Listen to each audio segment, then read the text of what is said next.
자, 오늘도 도움 말씀 주실 두 분 모셨는데요. 헤르메스 스탁의 김시은 팀장, 선투자의 송범선 실장 모셨습니다. 안녕하세요. 네, 안녕하세요. 네, 일단은 시장을 보려면요. 오늘 낙폭이 너무 크기 때문에 어떤 게 그 배경이 되고 있는지부터 체크를 해봐야겠죠. 앞서 이야기 계속 나옵니다. 2차 전지의 앞날 어떻게 되는 걸까요? 밤사이 나왔던 이슈는 이렇죠. 트럼프 행정부가 전기차 보조금 폐지 정책을 현실화하려는 움직임이 나오면서 관련주가 좀 급락을 하고 있습니다. 일명 우리가 IRA라고 부르죠. 특히 테슬라도 IRA 폐지에 동의한 상태다라는 말까지 나온 게 아랫단에 있는 종목들의 투심을 흔들고 있는 상황인데요. 김시은 팀장님, 사실 트럼프 당선인이 결국 대통령으로 당선이 된 걸 확인하면서 IRA 폐지에 대한 우려감이 있긴 했지만 이게 현실화되기는 쉽지 않을 것이다라는 분석이 일주일 동안 나왔었거든요. 근데 이게 정말로 현실화될 가능성이 높아지자 당연히 흔들릴 수밖에 없는 현실인 것 같긴 합니다. 아랫단에 있는 종목들 저희 어떻게 대처를 해야 되는 건지 2차 전지 타격이 실제로 나오겠죠? 뭐 일단 오늘 같은 주가가 좀 큰 폭으로 하락하고 있기는 한데 다만 여기에서 내가 보유하신 분들 같은 경우에는 좀 종목을 압축을 할 필요가 있지 않을까라는 생각을 가지고 있습니다. 결국 지금 나오고 있는 내용들은 우리가 그동안 우려했었던 내용들이 조금씩 더 현실화가 될 가능성이 높다라고 보시면 좋을 것 같고 아직 1월 안 됐습니다. 그런데 지금 트럼프 당선인이 전기차 IRA 쪽에 대한 폐지를 계속해서 추진하려고 하는 사람이에요. 근데 이제 우리가 항상 이제 현실화가 거의 없다라고 이야기를 하는데 물론 현실화 가능성은 거의 없다라고 보시면 좋을 것 같아요. 아무래도 공화당 쪽에서 수혜를 많이 보고 있는 부분들이기도 하고 현실화는 좀 어렵지만 다만 센티적으로 굉장히 큰 부분에서 타격을 받고 있다라는 점들 이런 점을 감안을 하면 지금 단기적으로 2차 전지 관련 종목군들은 아무래도 타격을 크게 받을 수밖에 없다라고 보시면 좋을 것 같습니다. 그거에 따라서 사실 지금 전기차 관련 종목군들이 어려운 부분들밖에 없을 수밖에 없어요. 지금 업황이 돌아선 것도 아니고 지금 이제야 막 바닥을 확인을 한 수준들 근데 거기에서 7,500달러 이게 쉽게 얘기하면은 내가 전기차를 사려는데 약 1,000만 원 정도 세액공제 해주겠다 하는데 1,000만 원 굉장히 큰 금액입니다. 거기에서 좀 빼게 된다면 결국 전기차 시장 같은 경우는 다시 한번 또 축소가 되지 않을까라는 생각을 가지고 있어서 결국 그 안에서도 종목을 잘 골라야 한다는 입장을 드려보고 싶어요. 지금 지난주에도 이야기를 했다시피 저는 2차 전지 관련했을 때 우리나라 2차 전지 봐야 하는가? 테슬라가 조금 더 좋지 않을까? 네, 그리고 기억나요. 보려면 테슬라 밸류체인이 조금 더 낫지 않을까라는 생각을 가졌었는데 그 시선은 아직까지도 유효하다라고 보시면 좋을 것 같고 결국 IRA가 폐지가 되었을 때를 가정을 해보면 결국 가장 큰 수혜를 볼 수밖에 없는 게 테슬라라고 보시면 좋을 것 같아요.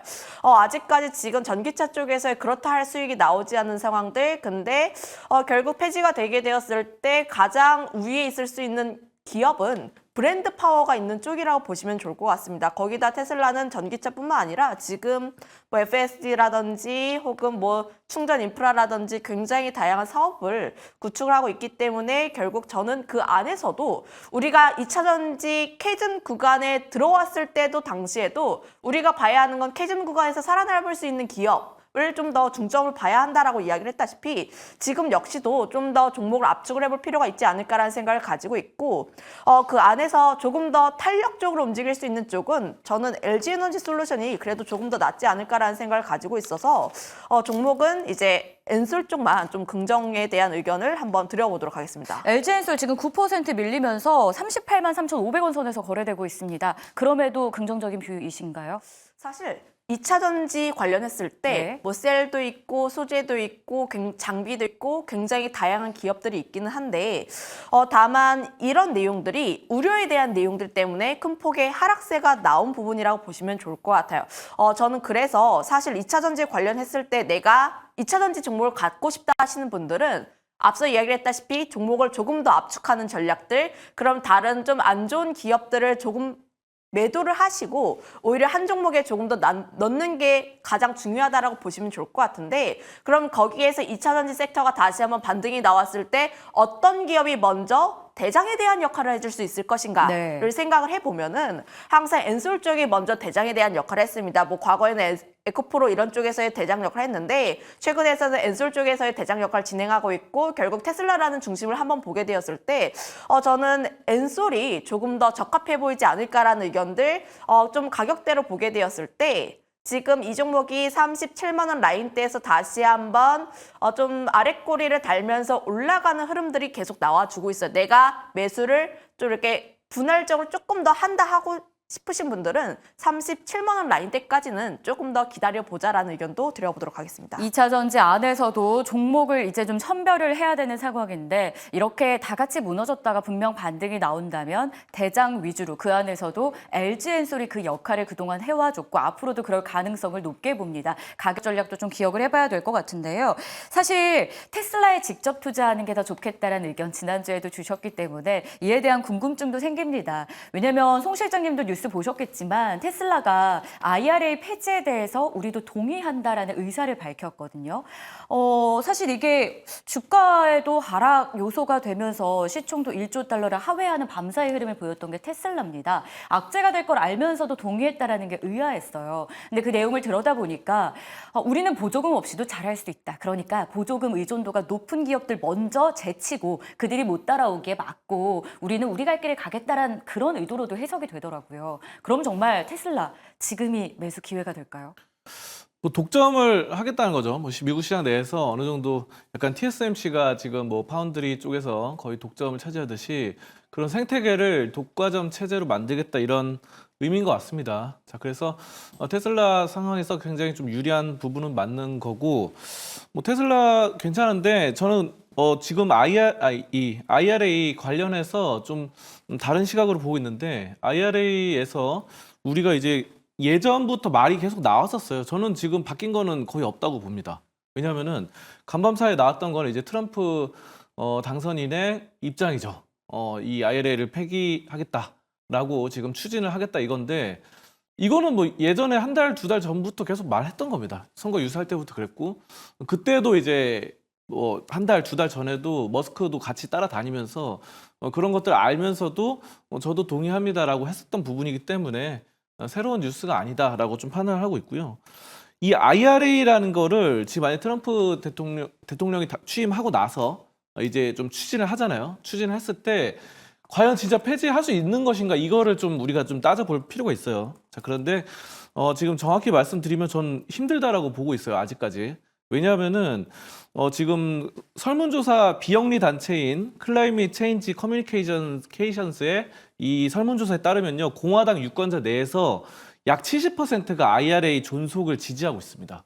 네, 이거는 설문조사 미국의 설문조사 단체에서 말하는 거예요. 그러니까 공화당이 트럼프의 공화당이잖아요.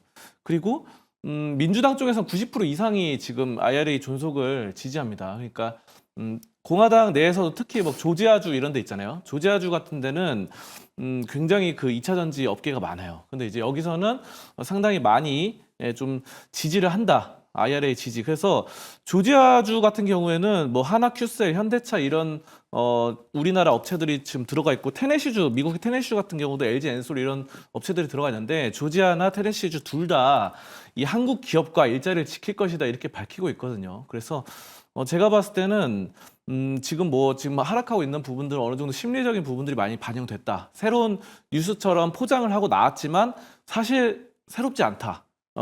새롭지 않다라고 보고 있고 심리적인 부분은 많이 좌우되고 있어요. 그렇기 때문에 사실 뭐 심리적인 부분으로 본다면은 상당히 안 좋은 게 맞지만 지금 조지아주 내에서나 LG 엔솔 뭐 이런 부분들 일자리를 지키기 위한 노력들 그리고 공화당 내에서 70% 이상 이렇게 IRA를 폐지를 반대하는 입장들 이런 점에 따라서 대통령 혼자 뭔가를 하기는 좀 힘들다. 물론 지금 막 당선되기 때문에 굉장히 힘이 센 건 맞아요. 일론 머스크도 힘이 세고 근데 그런 부분들을 혼자 모든 것을 정책을 내세우기 우리나라도 마찬가지죠. 뭔가 법안을 발의했을 때 야당 여당이 힘을 합쳐서 해서 통과가 되는 거지 만약에 뭐 여당이 제안했는데 야당이 반대하면 안 되고 또 야당이 제안했을 때 여당이 반대하면 안 되듯이 뭐 그런 부분들이 있습니다. 그렇기 때문에 이런 점들이 좀 저는 현재로서는 어렵다고 판단하고 지금 굉장히 낙폭이 심합니다. 네. 2차 전지.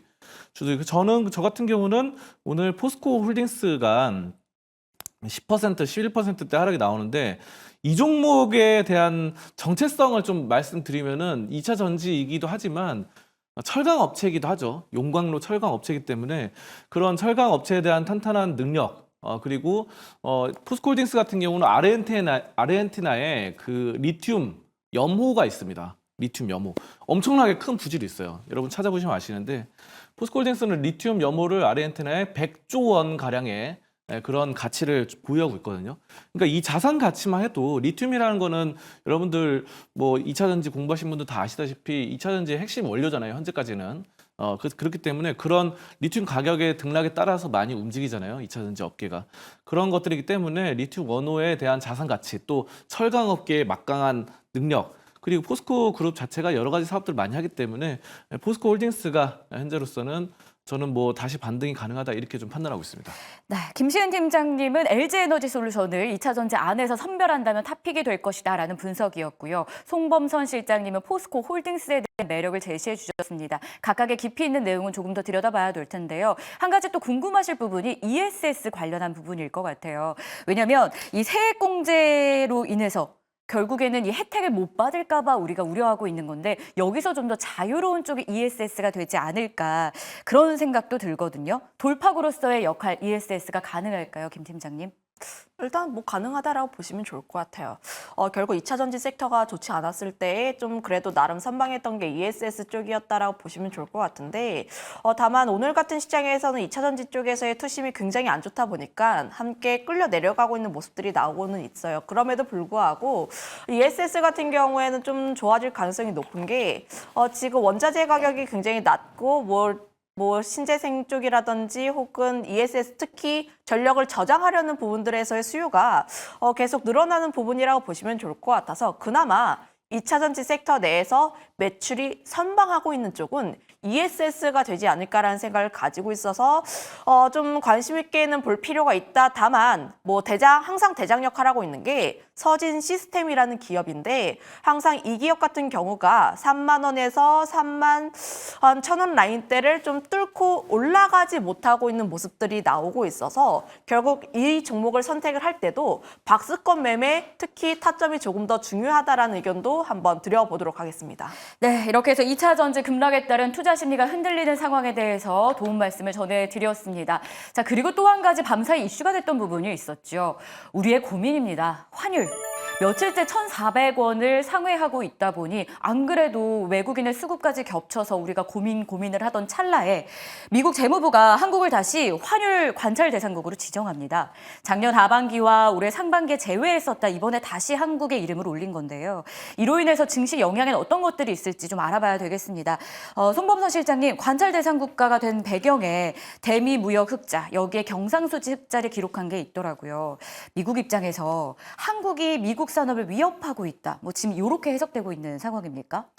뭐 미국 같은 경우는 항상 견제를 하니까 네. 이런 본인보다 돈을 좀 많이 벌어들이는 해외 국가를 지금 현재 트럼프는 배척하는 게 맞는 것 같습니다. 우리가 지금 그런 국가까지 된 거예요? 네, 우리도 지금 보니까 제가 자세히 보면은 우리 대미 무역 흑자가 500억 달러입니다. 그래서 1년 전에 360억 달러에서 500억 달러로 늘었어요. 1년 동안. 그래서 지금 뭐 어떻게 보면은 무역이라는 거는 여러분들이 좀 생각을 해보시면 좋은데 이 환율이 올라가잖아요. 그럼 환율이 지금 1,400원대인데 예를 들어서 제가 뭐 가정을 해보면은 1달러에 1,000원일 때가 있고 1달러에 1,400원일 때가 있는데 우리가 만약에 물건 하나를 똑같은 물건 요거를 팔아서 만약에 100달러의 수익을 낸다. 1달러의 수익을 낸다 그러면은 1,000원 벌던 거를 이제는 1,400원 되면은 뭐 1,400원 버는 거죠. 똑같은 물건을 팔아도 예전에 1,000원 벌던 거 1,400원. 그렇기 때문에 수출 업체는 굉장히 유리합니다. 그래서 그런 점들 가격을 낮출 수도 있고 1달러에 팔던 거를 0.9달러, 0.8달러 이렇게 낮출 수 있는 부분이죠.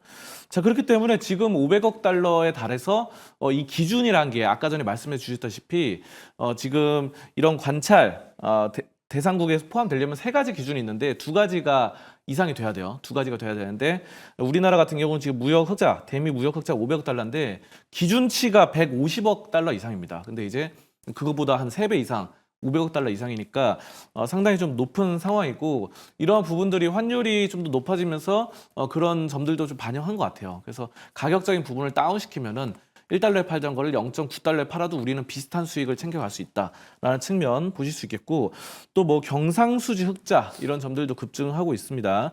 자, 그런데 중요한 거는 지금 미국이 또 견제를 하고 있다 보니까 그리고 트럼프 당선인이라는 그런 스트롱맨이 또 이런 강달러를 좀 유지할 확률은 높다라는 측면에서 당분간 1,400원, 1달러당 1,400원을 유지할 가능성은 어느 정도 높다라고 생각해요. 하지만 저는 이렇게 봅니다. 1,500원 이상까지는 올라가기 어려운 시점이다라고 판단하고 있고요. 왜냐하면은 우리가 이제 환율을 이제 20년, 30년 동안 역사를 쭉 보면은 대부분이 한 800원에서 1,400원, 1,500원 아래에서 움직였어요. 그렇죠? 그리고 예전에 이제 가장 높았을 때가 IMF입니다. IMF 때는 2,000원대까지도 갔죠. 자, 그런데 그때처럼 이번에 또 오르면 어떡하냐라는 불안감이 있는 게 사실인데 그때랑 지금은 우리나라 사정이 많이 다릅니다. 왜냐하면은 그때는 우리나라 이런 대미 무역 흑자도 이 정도로 높지 않았고 또 중요한 건 외환. 달러 보유를 많이 안 했어요. 그 당시 우리나라는 금도 나라에 별로 쌓아둔 게 없었고 외환 보유도 별로 낮았었죠. 거의 없었습니다. 하지만 부채가 높았죠. 하지만 최근에 우리나라 같은 경우는 외환을 굉장히 달러를 국고에 많이 그 창고에 넣어놓고 있습니다. 그렇기 때문에 외환 보유국이 굉장히 높아요. 외환 보유량이. 그래서 달러를 많이 갖고 있기 때문에 이런 달러를 풀고 수요와 공급의 법칙에 따라서 풀고 걷어들이고 이런 법칙으로 해서 달러를 어느 정도 조정할 수 있는 그런 기술을 어느 정도 마련해 놨다. 그래서 저는 1,500원까지는 가지 않고 이제 내년 정도 해서는 어느 정도는 1,400원 아래로 좀 줄어들지 않을까 이렇게 생각하고요. 또 여러분들이 또 여기서 좀 기대를 해볼 수 있는 부분들은 이제 달러가 높아지면은 수출 업체들은 어떻게 보면 좀 이득인 부분이 있습니다. 물론 수출 업체 같은 경우도 원재료를 수입해서 오기 때문에 비싼 가격에 수입해서 와서 더 마진을 붙여가지고 더 높은 가격에 팔겠죠. 하지만 수입만 하는 업체들은 상당히 힘든 게 맞지만 수출을 병행해서 또 우리나라에서 나오는 광물 같은 거 있잖아요. 우리나라에서 막 석탄이라던가 그런 철이라던가 이런 것들을 사용해서 수출을 하는 업체들 같은 경우는 달러가 높으면 높을수록 더 많은 마진을 걷어들이기 때문에 그런 수출 업체, 우리나라 굴지 업체들에 좀 주목해 보시면 좋을 것 같습니다. 결국은 자국 우선주의 정책이 더 앞으로 강화될 것이다라는 게 전제에 깔려 있는 흐름들이거든요. 그렇기 때문에 우리가 좀 대비해야 될 섹터나 앞으로 이 같은 정책이 아니더라도 자국 우선주의를 더 강화하는 미국 입장에서 우리를 흔들 만한 대비해야 될 재료, 좀 몸을 피신해야 될 섹터 이런 건 없을지도 궁금해요. 김신 팀장님 생각은 어떠세요? 일단 지수 자체도 오늘 너무 많이 흔들리고 있어서 시장을 받쳐줄 만한 모멘텀도 없어 보이거든요. 뭐 시장을 받쳐줄 만한 모멘텀은 언제나 없었던 걸로 기억하고 있고 그나마 트럼프 트레이드 쪽에서의 움직임이 좀 나왔는데 저는 뭐 트럼프 뭐 테슬라라든지 관련 종목군들의 하락세가 좀 나온 부분들이 있어서 결국 오늘 시장에서 테마성을 움직인다라고 보시면 좋을 것 같아요. 오늘 시장에서 뭐 화장품 관련 종목군들 일부 반등 흐름들이 나오고 있긴 한데 다만 제가 지금 이 이슈로 인해서 또 주의를 해야 할 쪽은 관세에서 또 피해를 받을 수 있는 섹터가 되지 관세요? 않을까. 결국 지금 우리나라가 미국 환율 관찰국 대상으로 다시 한번 지정이 된 것은 결국 돈 많이 벌어서예요. 미국 쪽에서 무역 굉장히 잘해서 돈 많이 받았으니까 결국 트럼프 당선인 같은 경우에는 돈 내놓으라라고 할 수도 있습니다. 거기에서 설마 뭐 트럼프 당선인이 그렇게까지 할까 하는데 항상 그 설마를 하는 게 트럼프 당선인이었다라 보시면 좋을 것 같아서 지금 우리가 앞서서 뭐 외환 보유액이라든지 이런 부분들도 이야기를 굉장히 잘 해주셨는데 트럼프 1기 때보다 지금 우리나라가 미국 쪽에 수출하는 양이 굉장히 많습니다. 거기에서 관세에 대한 내용들이 계속해서 나와주고 있는 만큼 특히 수출에 대한 내용들에서 미국 쪽에 수출하는 기업들은 조금은 더 주의를 할 필요가 있지 않을까라는 생각을 가지고 있고요. 저는 결국 그 안에서도 조금 더 해답을 찾아야 한다라고 생각을 하고 있는데 지난 상반기도 그렇고 하반기도 그렇고 수출 잘 나오고 있는 기업들은 미국 쪽에 수출 굉장히 잘하고 있는 기업이라 보시면 좋을 것 같아요. 근데 거기에서 약간의 제동이 걸렸을 때 어떤 기업이 조금 더 상대적인 우위가 있을까를 잘 생각을 해보면은 결국 우리나라가 중국 간의 경쟁에 있어서 우위에 있을 수밖에 없는 기업이지 않을까라는 생각을 가지고 있고, 뭐 그 안에서 뭐 조선이라든지 뭐 변압기 이런 쪽은 그래도 우리나라가 미국에서 원하고 있는 부분들이라서 이쪽은 상대적으로 좀 영향이 덜하지 않을까 이렇게 생각하고 있습니다. 자, 그러면 실장님 마지막으로요. 환율 이렇게 계속 강달러 기자면 외국인 빠져나가게 될 거고 국내 증시에 대한 매력도 떨어지는 흐름이 이어지지 않을까 싶은데 결국 지수 계속 아래쪽 방향을 저희는 보고 그걸 염두하고 투자에 나서야 되는 겁니까? 저는 근데 지금 많이 이미 하락을 했고 네. 저는 좀 이제는 어느 정도 돌아설 것이라 보고 있습니다. 도대체 8월 언제요? 그게 좀 답답한 부분인데 네. 8월 5일하고 좀 비교를 해볼게요. 8월 5일이 2,386까지 하락을 했어요. 코스피가. 근데 지금 현재 가격이 2,394죠. 그래서 지금 거의 그 정도가 됐다. 8월 5일에 그 먼데이, 블랙 먼데이를 기억하십니까, 여러분들? 근데 그때 엄청난 하락이 있었는데 제가 봤을 때 이 정도 수준이 현재로서의 그런 강력한 지지선이 되지 않나 이런 생각이 들어요. 그래서 지금 2,386 어느 정도 좀 지켜주고 있는 상황인데 이 정도로 거의 마무리되지 않을까 저는 이렇게 보고 있고요. 코스닥 같은 경우 보면은 더 많이 빠지긴 했습니다. 코스닥은 8월 5일 날 672까지 떨어졌거든요. 자, 근데 오늘 현재 가격으로 현재 시점 지수가 669다 보니까 좀 더 하락하긴 했는데 어쨌든 지금 뭐 차트를 좀 잠깐 이렇게 좀 보시면은 거의 삼중 바닥을 이루고 있다라고 저는 네. 생각을 하고 있어요. 그래서 8월 5일 날에 그런 큰 하락 나왔고 그 다음에 9월 9일 날 또 큰 하락이 나왔었죠. 자, 그리고 현재 이렇게 나왔는데 여러분들 이게 차트를 보시면은 이렇게 삼중 바닥이 있죠. 삼중 바닥.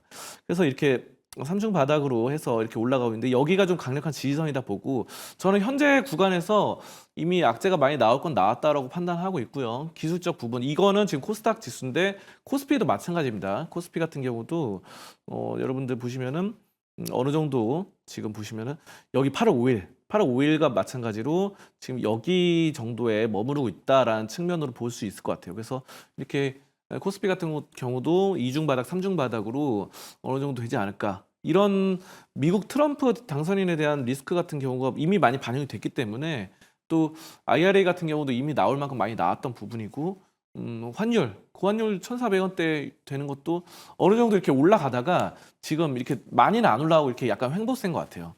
원달러 환율도. 그래가지고 이런 부분들이 앞으로는 좀 꺾일 가능성이 있지 않을까. 이렇게 좀 여러분 좀 힘 좀 내자 이렇게 좀 말씀드리겠습니다. 네, 언제쯤 반등이 정확하게 나올지 저희가 예측하는 것은 어렵지만 그래도 8월 달에 블랙 먼데이와 비교하면서 다시 한번 반등의 가능성을 엿보자, 힘내자라는 조언도 있었고요. 저희가 방송하는 사이에 지수는 여전히 마이너스권에 있긴 합니다만 그래도 삼성전자가 4%대까지 강세로 올라와 주면서 지수 방어는 해줍니다. 큰 그림에서 봤을 때는 아쉽게도 2천여 개 종목들이 마이너스권에 있는데요. 자, 실시간으로 그럼 어떤 종목들이 특징적 움직임을 보이고 있는지 지금 바로 확인해 보겠습니다.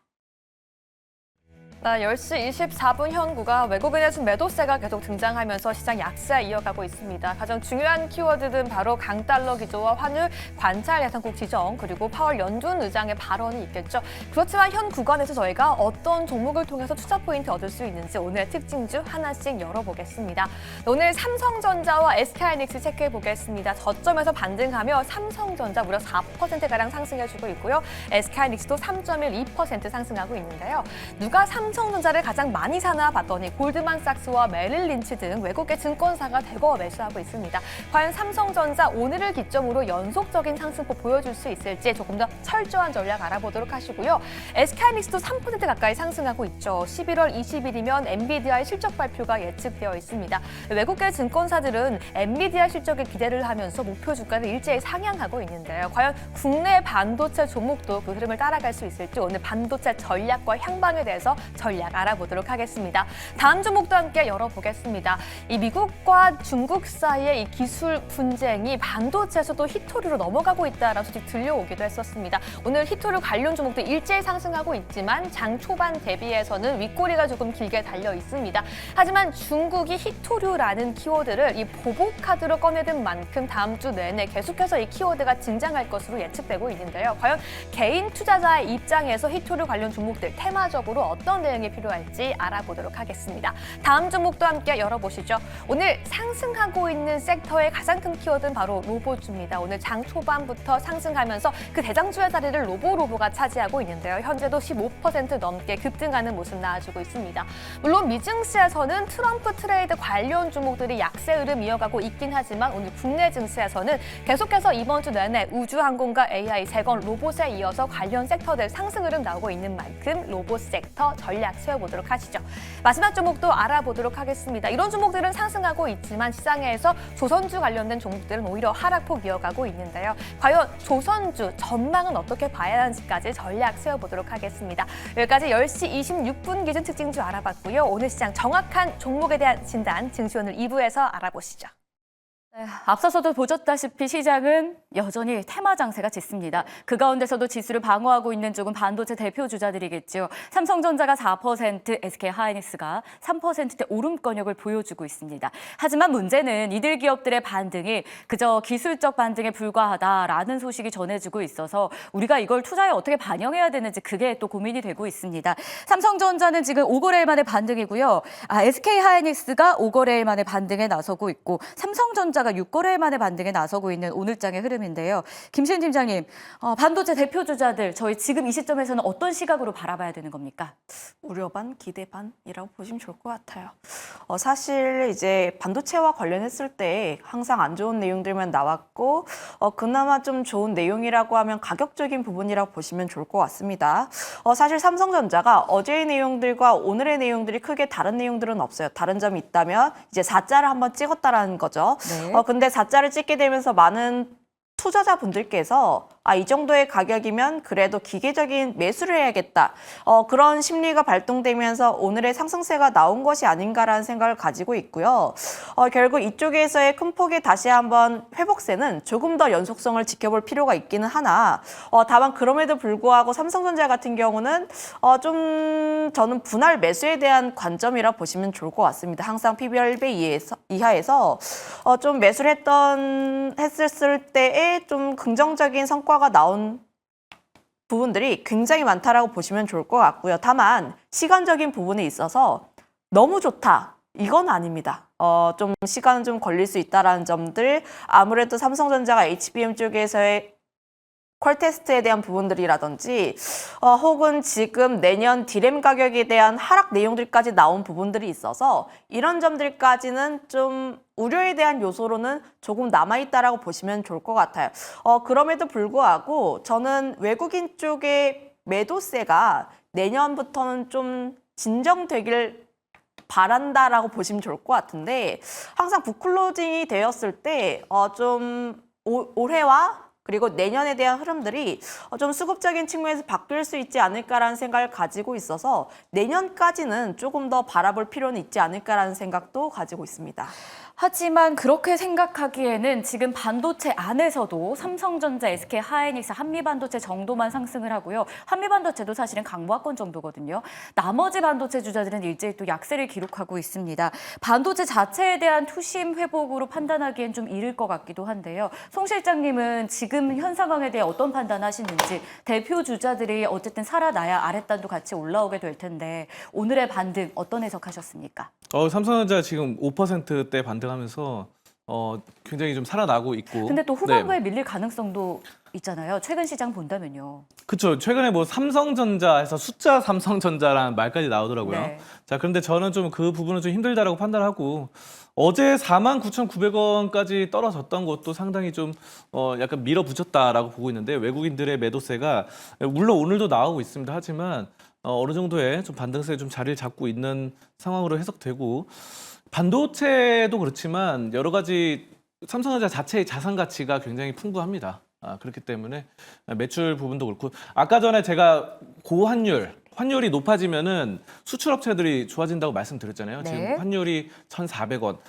삼성전자가 그런 기업입니다. 삼성전자가 내수 시장보다는 수출로 거의 먹고 사는 기업이죠. 그렇기 때문에 해외 쪽에서 환율 1,400원에 가장 수혜를 볼 수 있는 거는 또 반도체에 대한 HBM, 또 D램 이런 쪽으로 가장 핵심적인 기술력을 보유한 삼성전자가 그 주력이다 이렇게 좀 보고 있고 지금 환율적인 부분도 어느 정도 오히려 내수 기업보다는 삼성전자한테 이로울 수 있다. 자산 가치도 그렇고 저는 종합적으로 삼성전자는 현재로서는 6만 원대까지는 어느 정도 반등이 가능하다 이렇게 판단하고 있습니다. 알겠습니다. 시장의 흐름은 여전히 녹록지가 않습니다. 난이도가 정말 높은 시장이 이번 주 내내 이어졌고요. 여기서 버티고 계신 많은 시청자분들, 개인 투자자분들의 고심은 깊은 상황일 것 같은데요. 하지만 삼성전자 그래도 오늘의 반등 의미 있게 봐도 된다라는 의견이 있고요. 이름 따라서 3까지 내려갈 가능성은 정말 현저하게 적다라는 분석도 나왔는데요. 저희가 이 부분도 기억을 좀 해보겠습니다. 자, 실시간으로 시장을 빠르게 변화하고 있습니다. 그 가운데 수급 현황은 어떻게 흘러가고 있을까요? 자, 여기서 가장 많이 외국인이 매수하고 있고 기관이 눈여겨보고 있는 종목들 우리는 따라서 사봐도 되는 건지 전략 이어가도록 하겠습니다. 수급의 참견 함께 하시죠.